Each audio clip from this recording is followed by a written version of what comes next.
A doutrina do pecado, ela tem sido um tanto quanto rejeitada de ser falada nos nossos dias.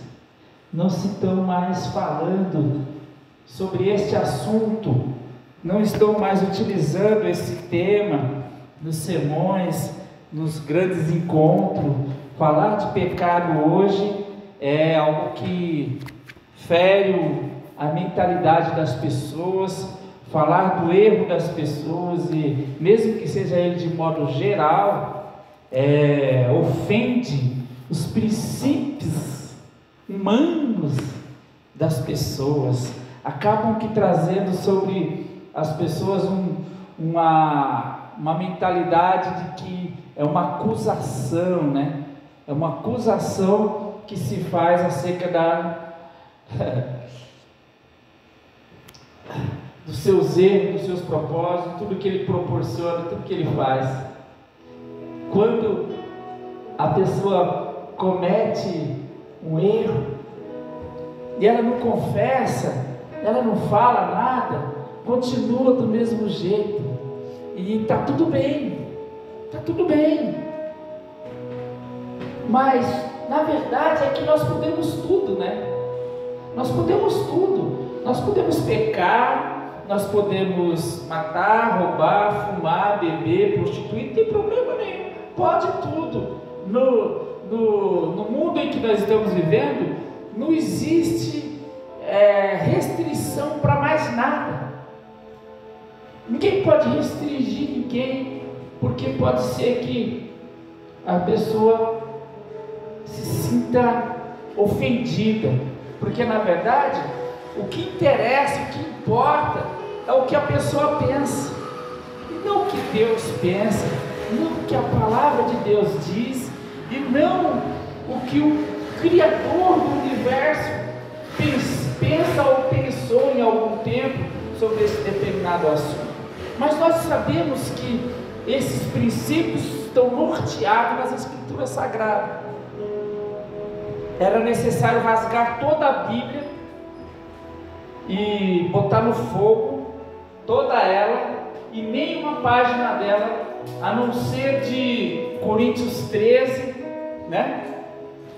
1 Coríntios 13, que é o amor, né? Se o amor, né? Se não tivesse amor, seria como um sino que de nada valeria, né?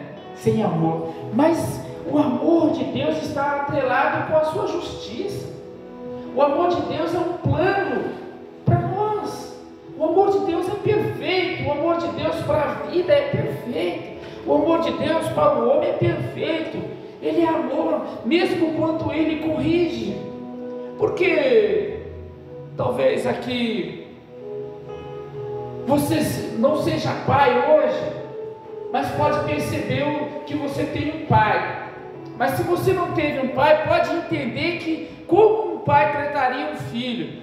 Agora, se você é pai, pense,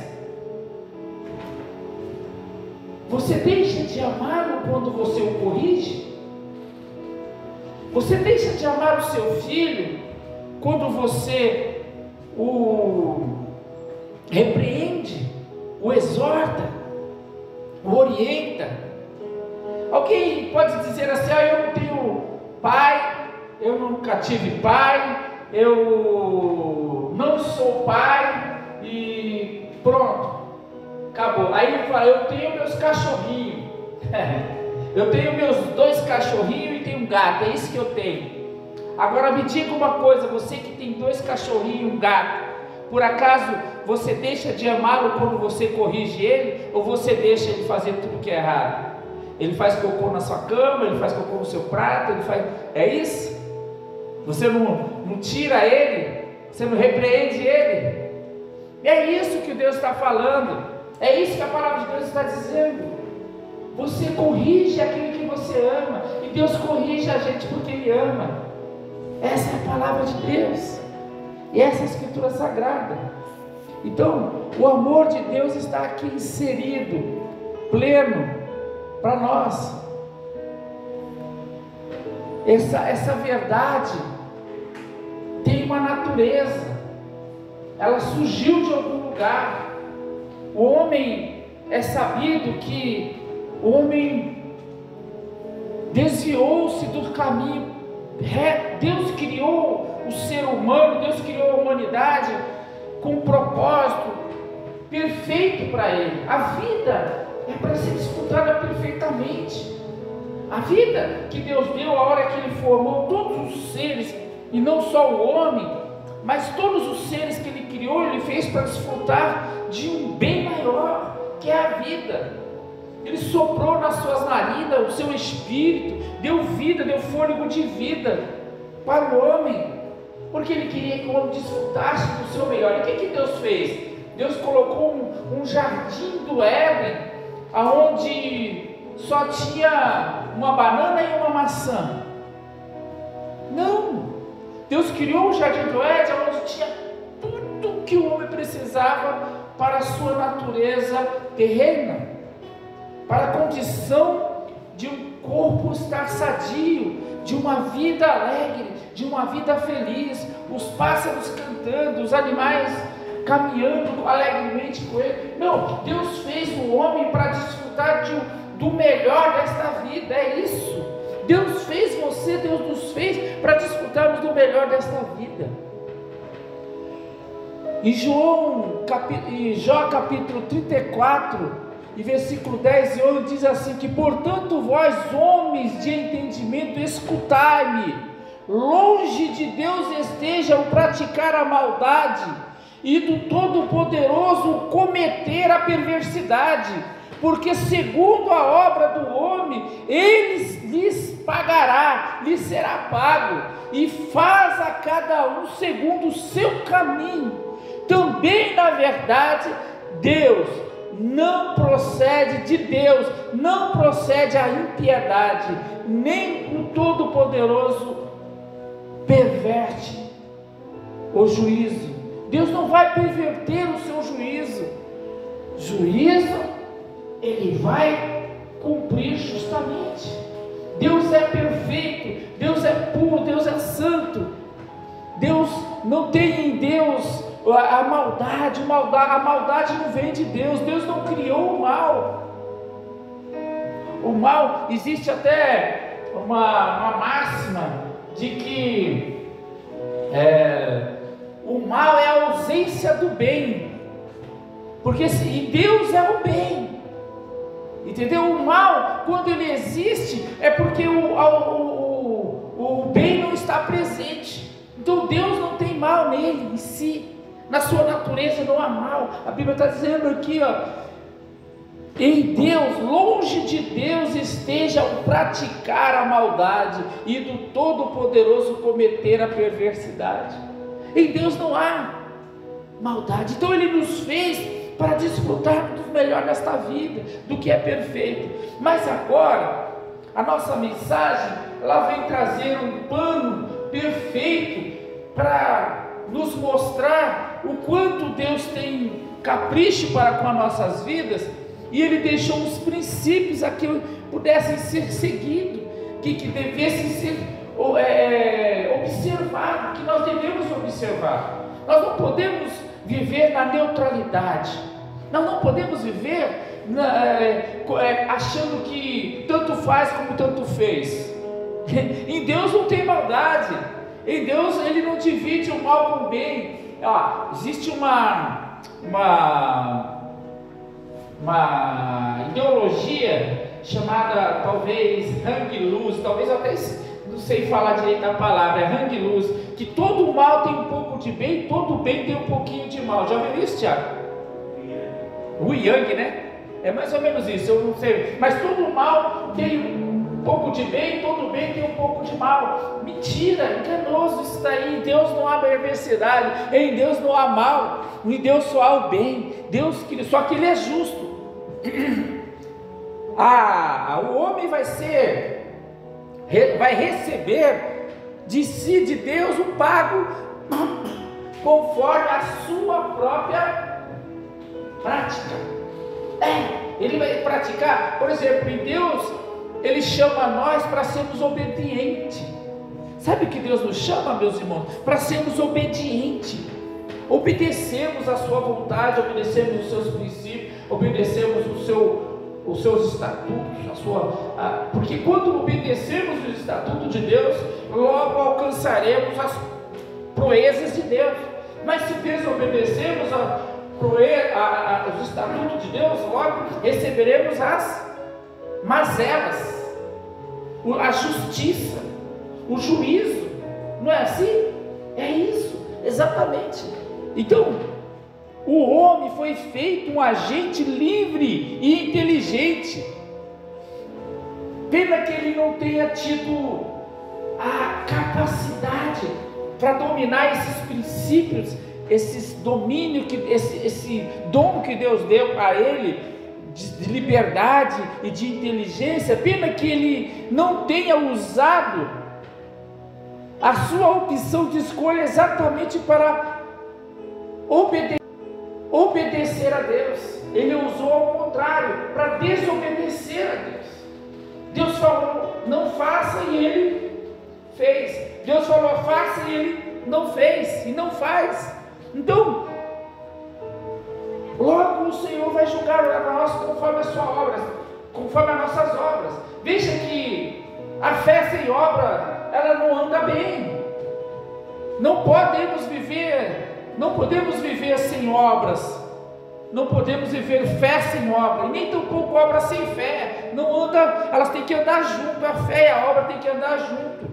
Então, obedecer e fazer o que é correto. Alguém que chega até nós e pedimos um pão, pedimos um alimento, nós falamos, vai e ora, vai embora, eu vou orar por você. Irmão, onde está a obra nesse lugar? Agora, hoje mesmo eu tive uma situação de um jovem que ele continuamente anda mexendo nas coisas, pegando as coisas, dinheiro que ele pega, ele usa droga, usa bebida e anda para lá, tem família, não quer obedecer, não quer receber regra, não quer receber ordem da família. Então ele chegou na porta, eu falei, e me pediu, me dá R$1 para me comer uma comida, me dá R$1 para me comer uma comida, sabendo nós que ele não vai comer comida. Ele vai fazer o seguinte, ele vai comprar bebida e droga para ele. Então eu falei para ele, Jesus você quer? Se você quiser Jesus, eu tenho certeza que você vai ter tudo, não só R$1, mas muito mais. Ah, não, eu estou querendo uma comida para comer, eu te ofereço Jesus. E ele virou as costas e foi embora. Não, tá bom, então Deus te abençoe. E foi embora. Porque ele não quer obedecer a palavra, não quer obedecer os estatutos, não quer obedecer a família, não quer obedecer nada. Então, para nós notarmos que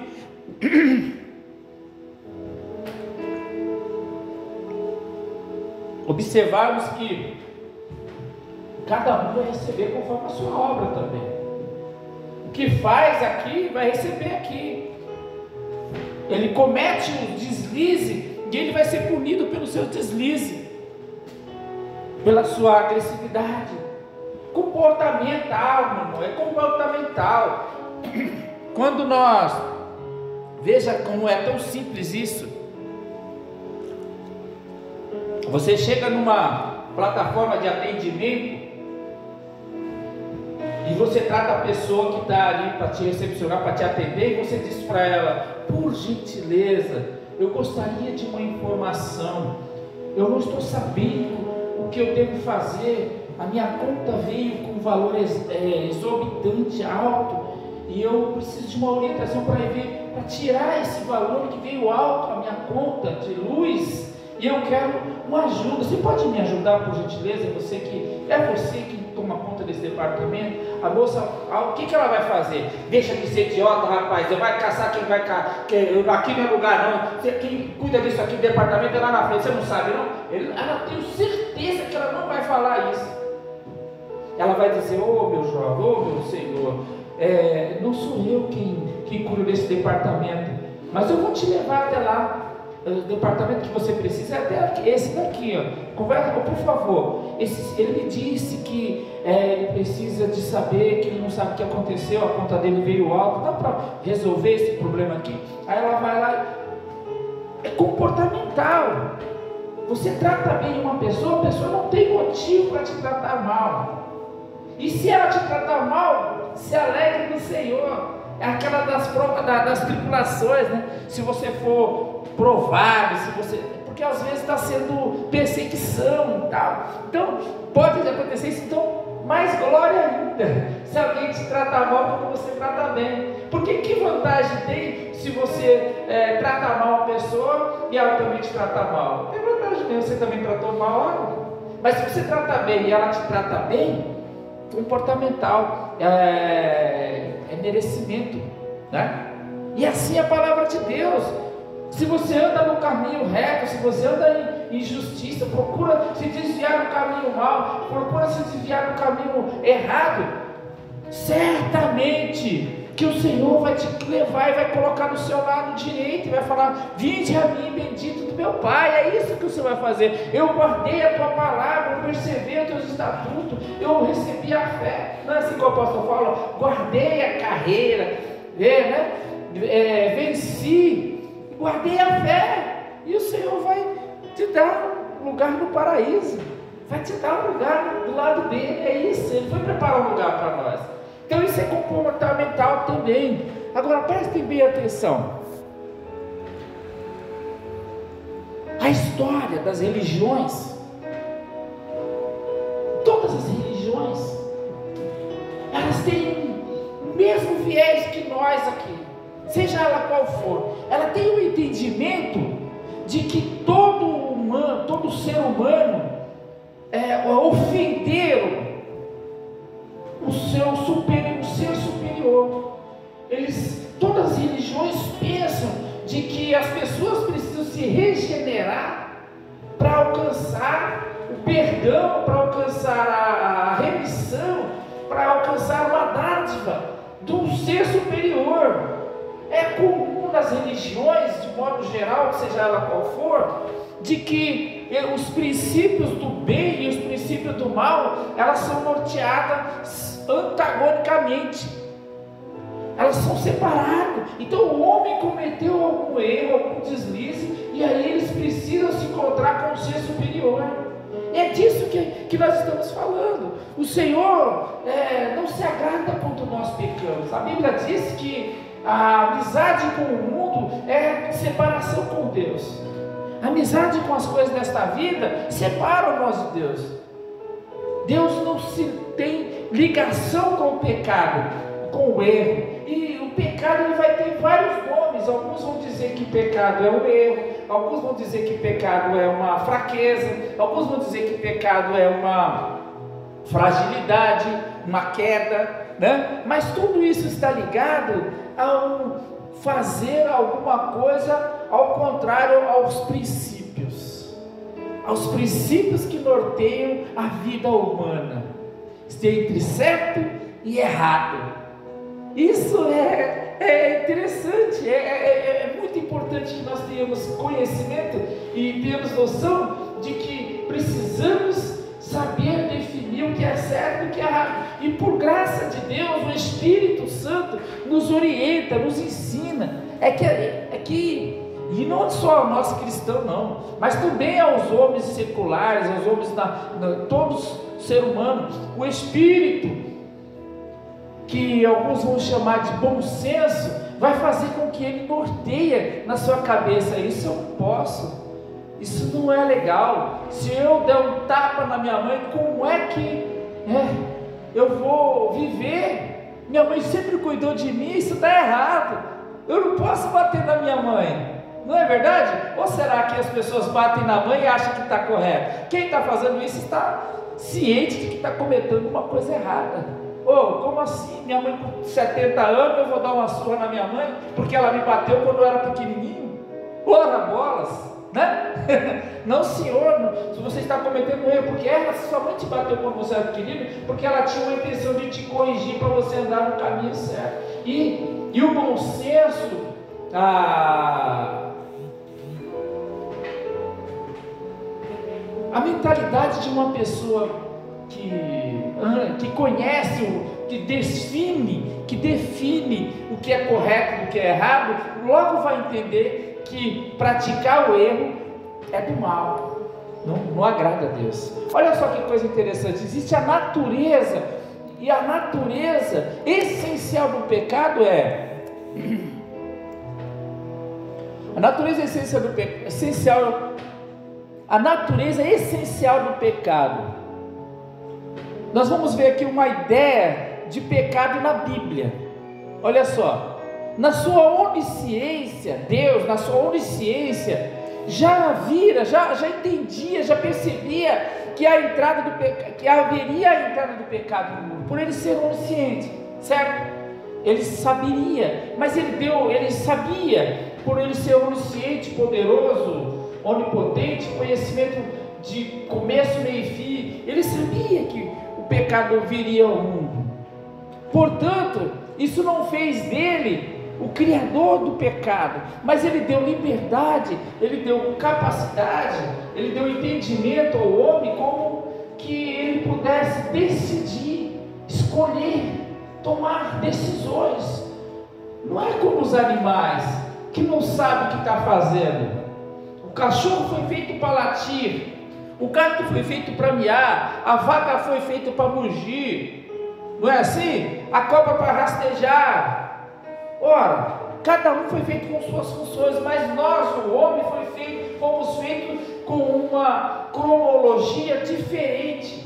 Os nossos cromossomos têm erros, podemos dizer assim, são diferentes, eles não são comportamentais adequados como o dos animais. Nós pensamos, nós decidimos, nós escolhemos, por isso, porque Deus nos deu capacidade para pensar, para escolher, para decidir o que nós queremos para a nossa vida. Eu escolho ir para o bem, eu escolho ir para o mal. Eu sei que ali tem um buraco com fogo, e eu escolho ir para lá, se eu quiser. Se eu não quiser, eu vou pular, mas quando eu pular, eu posso cair. Eu sei que eu posso cair lá, então eu escolho o caminho bem, eu escolho o caminho do mal. O Senhor nos deu essa capacidade. Então, essa natureza essencial do pecado, o Senhor colocou para que nós pudéssemos decidir sobre ela. Porém, é bom lembrar que, apesar de todo o pecado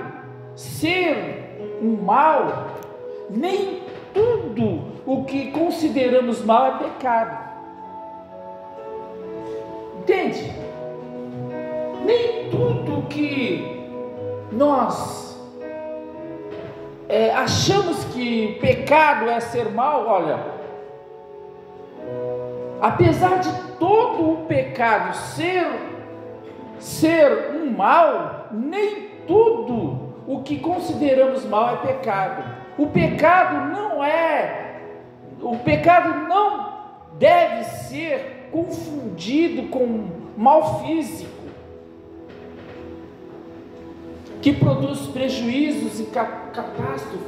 O pecado não deve ser considerado assim. A natureza, ela trabalha com um objetivo, com uma forma. Entende isso? A chuva vem para poder cuidar da terra, tratar a terra. O sol também da mesma forma. E aí o vento e as obras da natureza, por exemplo, nós podemos ver que elas tinham uma função totalmente diferente no início do mundo, porque não vinha a chuva do céu. A chuva era serôdia, ela saía da terra, de debaixo da terra, como um vapor, e ela regava o jardim e regava também a terra para que houvesse produção. Mas, sabendo Deus que o pecado jaz entre o homem, Deus mandou chuva, já depois de muito tempo, do céu, ainda avisado por Noé, que Deus ia destruir a terra através da chuva. Ele ia fazer tudo novo através da chuva. A chuva veio, e por essas questões do pecado do homem, Deus usou esse instrumento, como eu posso dizer, esse elemento da natureza, para trazer prejuízo para a terra. Agora, isso que eu quero te dizer, isso não é um pecado, ela não é um pecado, mas é o que nós praticamos é que causamos o pecado. Veja só, o pecado é a causa do mal, enquanto que o mal é o efeito do pecado. O pecado é a causa do mal. Nós pecamos porque o mal entrou em nós, o mal tomou conta de nós, aí nós pecamos. Portanto, por esse modo, o mal se torna um efeito. A nossa ação, os nossos efeitos, a nossa forma de agir vem porque o mal está dentro de nós, e aí nós praticamos o pecado. É importante notarmos que Deus é santo, Deus é puro, Deus é justo, em Deus não há pecado, em Deus não há mal algum, em Deus não há defeito. Ele caminha justo, santo e puro. Deuteronômio capítulo 32, versículo 4 diz: Ele é a rocha, cuja obra é perfeita, porque todos os seus caminhos justos são. Deus é a verdade e nele não há injustiça. Ele é justo e reto. Tudo que Deus fez é bom, é maravilhoso. Nós foi que não apreciamos tudo que Deus fez para nós. Nós foi que não valorizamos, porque a natureza essencial do pecado, o mal, tomou lugar na onde o bem tinha que estar. Por isso que quando nós aceitamos ao Senhor Jesus, que nós reconhecemos que somos pecadores, que o mal estava em nós pela natureza do pecado que se surgiu, quando nós aceitamos ao Senhor Jesus, a Bíblia diz que o Espírito Santo ele entra em nós e ele vai limpar todo o mal que está dentro de nós. Ele tira, ele não deixa que o espírito do mal fique junto. Não pode habitar o espírito do mal dentro de nós, não pode habitar o espírito das trevas dentro de nós. Deus não aceita viver unido com o mal dentro de nós. Não há bem onde há mal, e não há mal onde há bem. Não há. O Espírito de Deus, ele nos limpa, ele nos purifica, ele tira todo o mal de dentro de nós. Ele não deixa, ele não permite, ele não aceita, ele não coliga com o mal. Então ele vai limpar de dentro de nós, porque ninguém vai morar no céu com o espírito das trevas dentro dele. Ninguém vai morar no céu com o mal, porque o que nos purifica é o sangue de Jesus.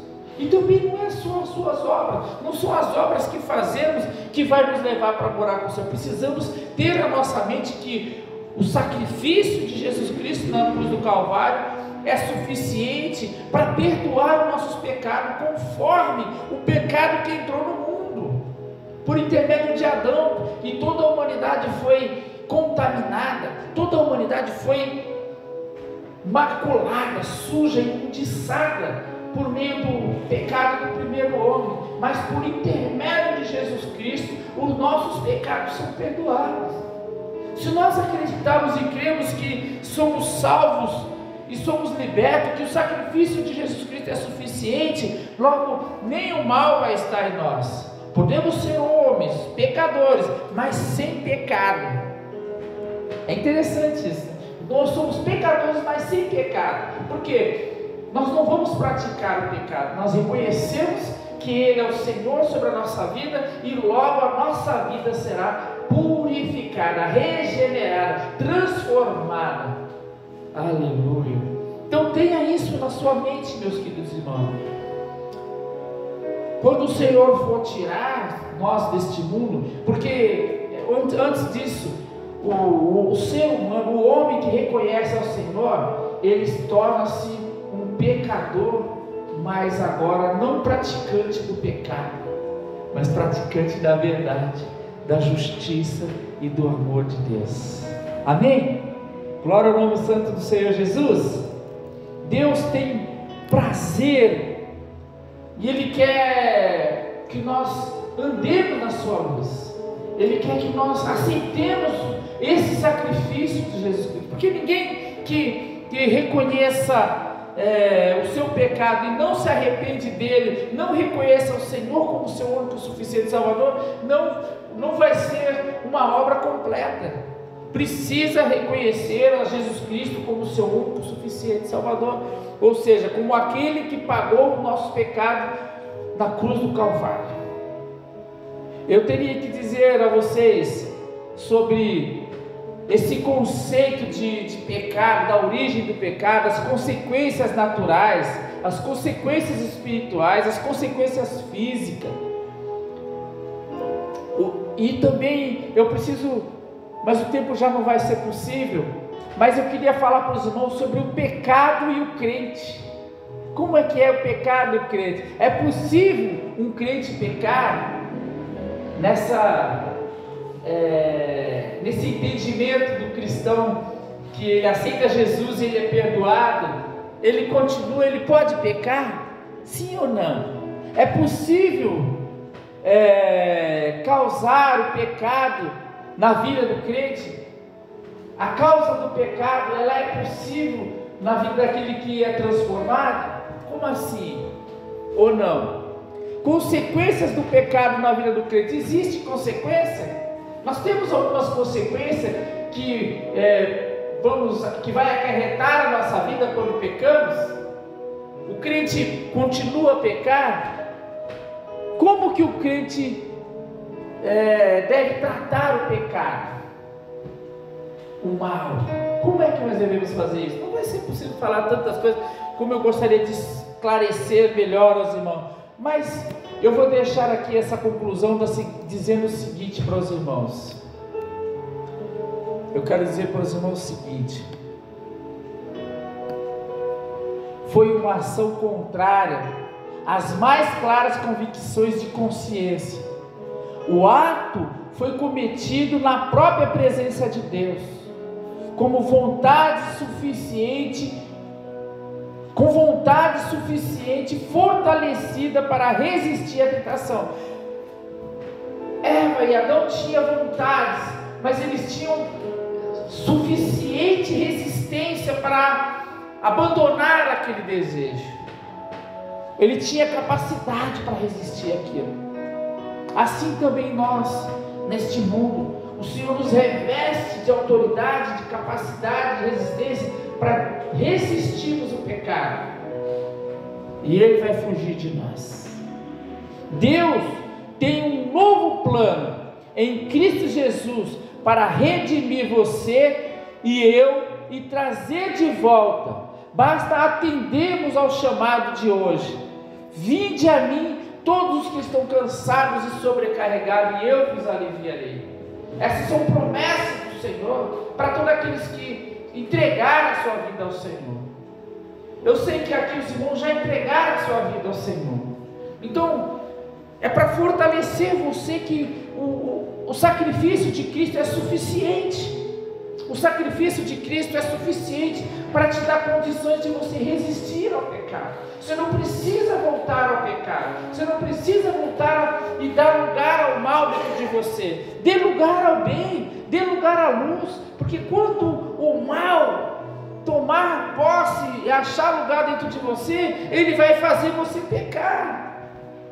Ele vai efetuar o pecado em nós quando dermos lugar para fazer as coisas do mal. Então a nossa mente tem que estar aberta para ser livre do pecado, porque nós somos livres dele. O Senhor nos tirou da terra do Egito. O Senhor nos libertou das mãos do faraó, da escravidão. O Senhor nos libertou de todo o mal, de toda a opressão do maligno. Nós somos livres e somos libertos pelo sangue do Cordeiro. Amém?